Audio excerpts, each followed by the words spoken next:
Welcome back to Literally First Class. I'm back in my home studio, and my introverted self couldn't be happier. I realized I love being home, actually. I spent about 2 years when I first started doing this podcast, filming it at home, went to a studio. And while that's fun, it's always fun to, go in and be with all the cameras and everything. I really love being home. And I realized after having so much time off this summer and slowing way, way, way down, almost to the point where it triggered me, and I'll get into that in a second, that success looks like being able to do what keeps me home more. That's what success means for me. So I don't know if you relate to that. I have worked from home even before COVID, and I love being home. If you can see a little bit of my background here, I've got crystals and this beautiful Z gallery table I love behind me, and I have candles burning, and it's just me, you know? So here I am back at home in our home studio where I actually do a lot of my coaching work. And so I'm excited to be back home for these next couple of episodes. Today, I want to talk to you about the myth of normal. And if you're on my newsletter, um, if you're not on there, you got to get on there. We'll drop the link below to get on the Leaders Circle email list. But last week on the newsletter, I sent out one called The Myth of Getting Ahead. And I told a story, a brief story, and I'll just read a piece of it for you today about the founder of Bumble, the dating app, Whitney Wolf Herd. So in 2021, Bumble's founder, Whitney Wolf Herd, became the world's youngest self-made woman billionaire. She rang the NASDAQ bell, holding her baby on her hip, and the internet called it iconic. They went wild, and it was. But what didn't go viral was what she said 6 months later, and it was that I'm not okay. After Bumble went public, Wolf Herd stepped down as CEO in what many assumed was the classic founder to executive transition. But in interviews, she quietly shared the pressure that had caught up with her. And here's the part that I really want you to tune into for today's episode, because I'm going to give you some ideas about what to do next if this is you too. There's this idea that the only way to succeed is to sprint, and that if you slow down, you'll fall behind. She wasn't exhausted. She was just afraid, right? That she was going to become irrelevant, that she was going to disappoint her team, her board, her investors, and afraid of losing herself because it's like, when you are a professional athlete, like life after being an athlete, like who are you? What are you? What is the value, right? And so this is hypervigilance in disguise. And I brought in some nervous system speak, which if you're on the newsletter list, you saw that. And what I really want to focus on here is not necessarily all of that, but more that, you have to build in seasons of sustaining and slowing down on purpose. You can't sprint all the time. If you're an athlete and you've done anything in the form of running or training or there's a reason athletes have seasons, right? They have football season, there's baseball season. You can't train like that all year long. You have to know that rest is part of the equation. Slowing down is part of the equation. In fact, it's part of my formula as a founder in my business. Because yes, success looks like doing less things that take me away from my home, but it also looks like being able to be present with my kids and travel with them during the summer. I'm away almost all of July every year. We have no family nearby. We have family in Michigan, family in Florida. The kids have family out in California, and they are traveling at least half of the summer. And back when we had the cabin before that burned down, our mountain home out in California, we were out there for almost a month every summer too. And so I love travel. It lights me up. It makes me feel alive. It inspires me. It invigorates creative energy by just simply changing my surroundings. But I also need space to do that. And so, it's with intention I slowed down. And I almost triggered myself this summer slowing down so much because the DMs were so quiet. Nothing. Crickets. But it was on purpose. We didn't launch anything new. 6 weeks ago, we launched the Millionaire Mental Health Network, and we've soft launched that. We've quietly, announced that in emails. There's about 10 people in there, but that's going to grow to by the hundreds. And we're going to put some, ad dollars behind that and figure out the marketing and messaging there. But that's our newest endeavor, but we're not going hard. I didn't build a big marketing campaign around it. I've barely talked about it online. We're just quietly sustaining that. And actually, our revenue didn't go down at all. We re-signed clients, we signed new ones into our other offer, right? We're moving ahead with our champagne club endeavors and branching out into co-hosting. That website is live, by the way. You can go into the show notes below and check out the brand new Champagne Club website, where if you have attended a Champagne Club event and we share the same kind of audience, you can apply to co-host and partner with me, and we can do that in a city near you, which is really, really exciting. We are looking ahead to the Made for More retreat, which only has 6 spots left. So, this summer was all about slowing down. And that can feel like rubbing a cat in the wrong direction to the cat when you slow down on purpose, because a nervous system that's used to go, go, go, and I have been in a very go, go, go season for a long period of time. I have been in a sprint. I would say probably for the last year and a half, 2 years, most of those months and days I have spent in a very specific building season. And you know what? We actually didn't bump our revenue that much, even with a lot of marketing and testing and workshops and things like that. We just kind of maintained the status quo. Sure, with some higher cash injections depending, but it almost kind of felt like for nothing. I know it's not for nothing because you guys know this. You're founders, you're very successful founders. You know that like reps over time equals, very refined formulas. And you just sometimes it's a small tweak that can swing the big door. And we've done a ton of marketing, a ton of testing, and I've just gotten very specific, not only about the life I want to live, but actually what works best for me in the business I'm building around my life. And so I want you to get clear on what success really looks like for you, even if it means taking a pay cut. And your ego might not like to hear that because we want to feel important and we want to make it to, 8 figures and 9 figures or $1 million months or whatever the fuck it is. But I'm going to tell you, you're going to end up like someone like Whitney, who did all these things and then did the big exit. And then what? And then what? Right? It's not necessarily about more money. It's about more fulfillment, more peace. And until we rewire our nervous system around that, we're chasing this ghost of success. So I want you to just, if you resonate with anything about what I'm saying, maybe you have some periods of intentionality and rest and slowness in your schedule. Maybe it even triggered you a little bit, like it did me at first, where I'm like, okay, wait a minute. Is the other shoe going to drop here? Like, why are my DMs so quiet? And it's like, oh, right. Well, I'm not really engaging in anybody's stuff. I'm not really consuming any social media right now. I'm not even really plugged in. I'm not launching anything. Like, hello. That makes sense. It's on purpose. But if you resonate with any of that and it feels like despite the intention around slowing down, even if it's just taking Fridays off and it feels like you can't relax or really rest and restore your mind, your body, your spirit, you're not alone in that. So I want you to just take a few of these things that I wanted to bring to light from the newsletter and share with them. There's 3 things here, um, that you can do that you can check in with if this resonates. So, because this is a pattern, honestly, that I see all the time with millionaire women, right? You're scaling, you wake up in fight or flight, you take time off, you're freaking out, you feel like you forgot something to do or you should be working, you feel guilty. Your team is capable and, delegating things and running things while you're out of the office, and yet you're rereading every email and micromanaging where you don't even need to.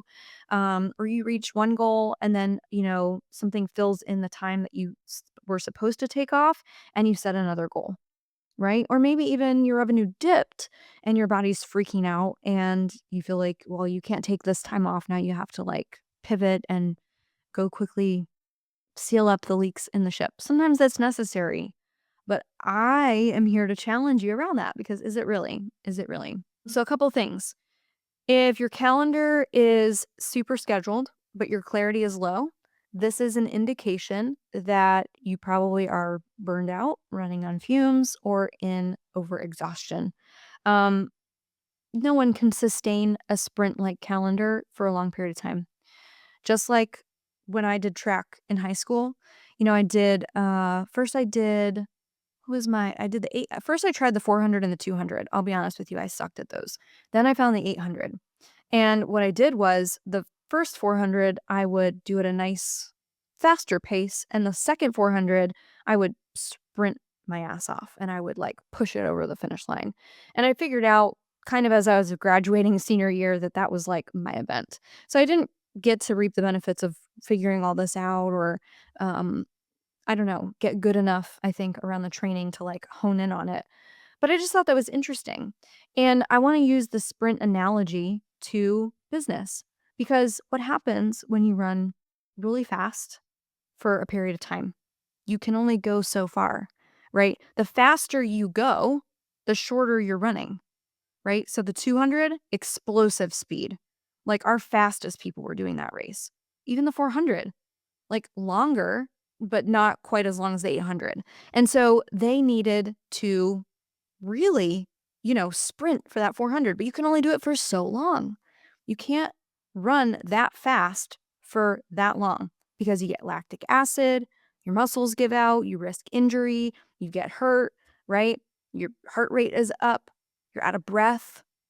You can't run your business in a sprint 24/7. Some of you are addicted to sprinting all the time. But who are you when the dust settles? Who are you when you're not sprinting? When you're just sustaining a leisurely pace? When you're on a run for the joy of it, right? I don't run for the joy of it. I actually fucking hate running. But you get where I'm going with this whole analogy, right? You can't run very far at a very fast pace for very long. You just can't. And so we see nervous systems come through that we work with all the time with these female founders that have just come into new money. Maybe they're first time millionaires in their generation, in their family, etc., for the first time ever, and they're freaking out about taking their foot off the gas pedal, afraid they're going to lose it all overnight. You're not going to lose it overnight. Even if you lost it, you would get back there. You would, because you've already put in all the reps. You know what to do, right? But you're going to have to do it from a more sustainable place. So if your calendar's maxed and your clarity is low, chronic urgency has you overcommitting, second guessing, responding to every fire immediately. Basically, your nervous system has trouble prioritizing what's actually important, and everything feels important. I have been here so many times before. So if that's you, you're not alone. Trust me. You feel guilt when you rest. This is the one about taking Fridays off, but feel like you should be doing something else. Or you're on vacation and your team goes, "Oh, I know you're on vacation, but can you just answer this one thing?" They're doing that because you've trained them to do that. You've said, "You don't need to respect or honor my time off." Guess how many Slack messages I got while I was away? Like 4. And they weren't even urgent. It was just like, "Hey, just FYI, I don't want to forget to tell you about this when you get back." It wasn't a big deal because they handled everything else. And if they didn't, it's okay. It can wait till I get back. I was on my laptop maybe once or twice in the past 2 weeks.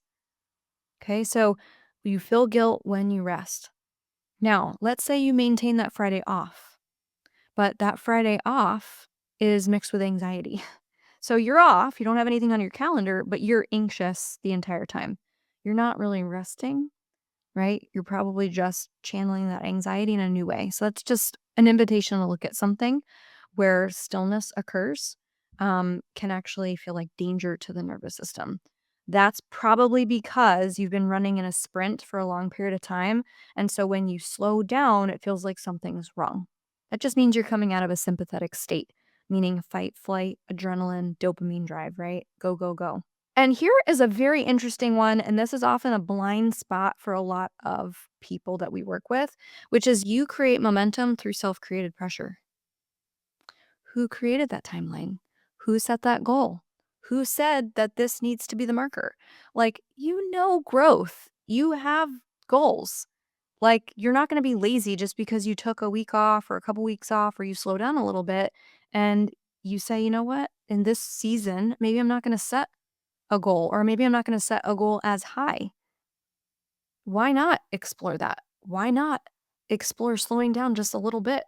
So sometimes what I see women do is perpetuate this survival pattern of needing to show up, having to override their nervous system to keep it in a sprint all the time, which by the way, you can't do for a long period of time, for very far, right? Because then your body starts to break down. And then what happens? You get sick, right? You get headaches, you're clenching your teeth, you're grinding you're clenching your jaw, you're grinding your teeth, you have headaches, you're gaining weight, you have inflammation, and you're like, well, what the hell? Like, what is all this? It's perimenopause. No, it's probably stress. It's probably stress. But you are putting yourself in a survival pattern because that's how you know how to show up. So you ever catch yourself saying, like, I just show up better under pressure? Or, you know, this is war, everything's a struggle, or this is just, success is hard. You'll get more of whatever you say you believe. So, those are self fulfilling prophecies. Take a look at the inner talk track that's playing out loud through your behaviors and your actions. Momentum through self created pressure. So, new goalposts, new standards. Um, if stress is how you know how to get results, guess what?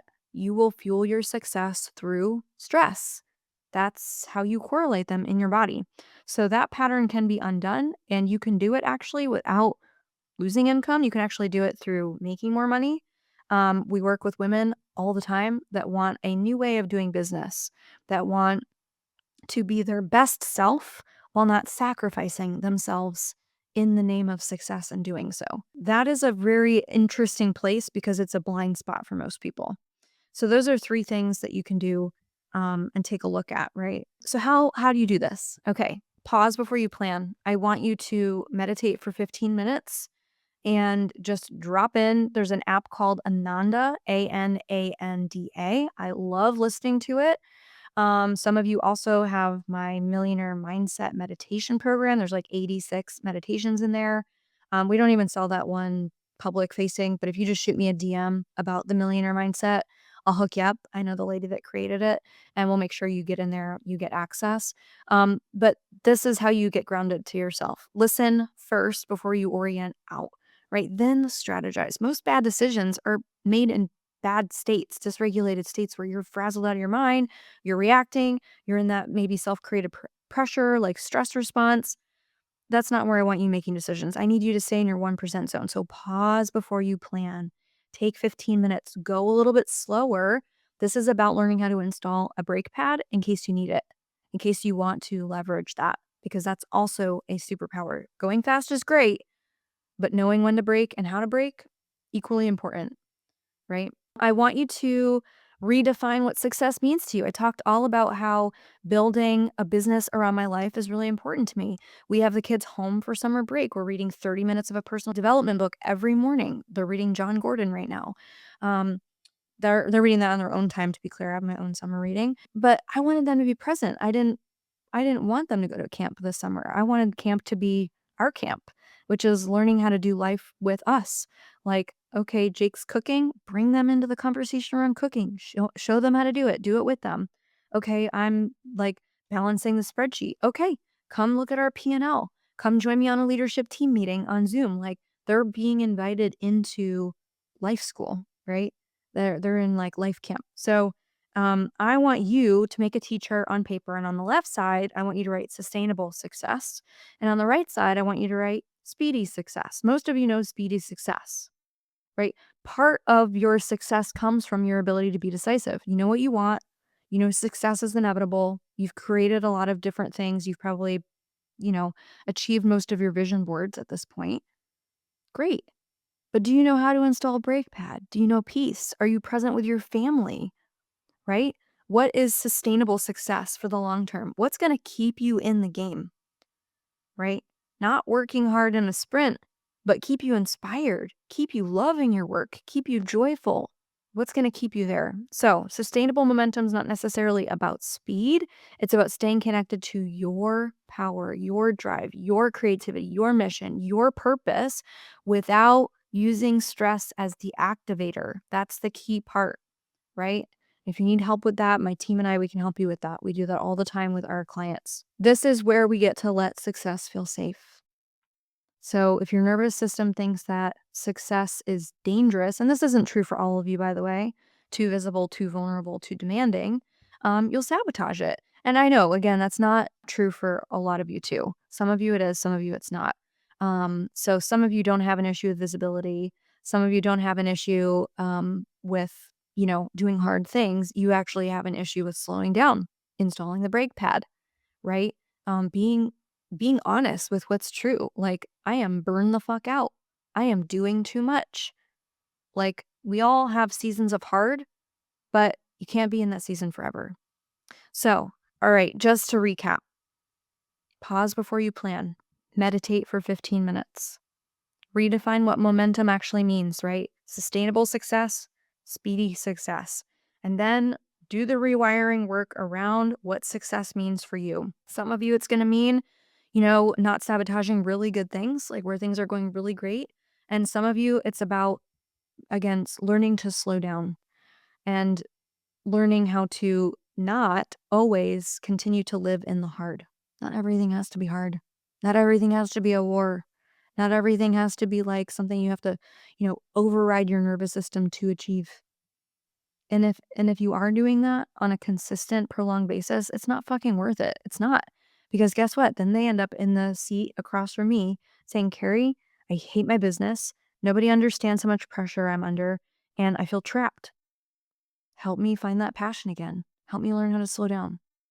So we're here for you if you need anything. We'll put all the links that I mentioned in the show notes below. I hope that you got just one good nugget that you can implement into your life today, and we'll see you on the next episode.